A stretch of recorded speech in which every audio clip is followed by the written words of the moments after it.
தமிழகத்திற்கு கூடுதல் தானியங்கள் வழங்குவது, சென்னை மெட்ரோ விரிவாக்கம் உள்ளிட்ட பல்வேறு முக்கிய ஒப்புதல்கள் டெல்லியில் நடைபெற்ற மத்திய அமைச்சரவைக் கூட்டத்தில் அளிக்கப்பட்டுள்ளது.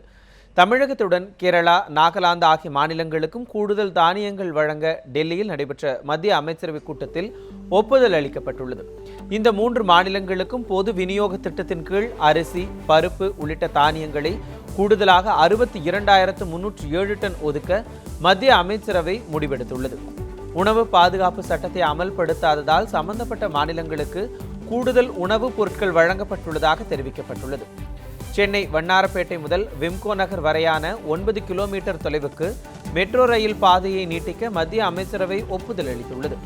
இதற்காக 3,770 கோடி ரூபாய் ஒதுக்கப்பட்டுள்ளதாகவும், இந்த திட்டத்தின் மூலம் நாள் ஒன்றுக்கு சுமார் 1.5 லட்சம் பேர் பயனடைவார்கள் என்றும் கூறப்பட்டுள்ளது.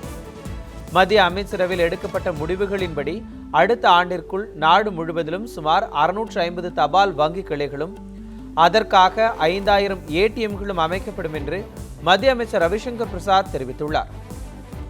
அதன்படி நாடு முழுவதிலும் அதிக கிளைகள் உள்ள வங்கியாக தபால் வங்கிகள் பெயர் பெறும் என்றும் அவர் கூறியுள்ளார்.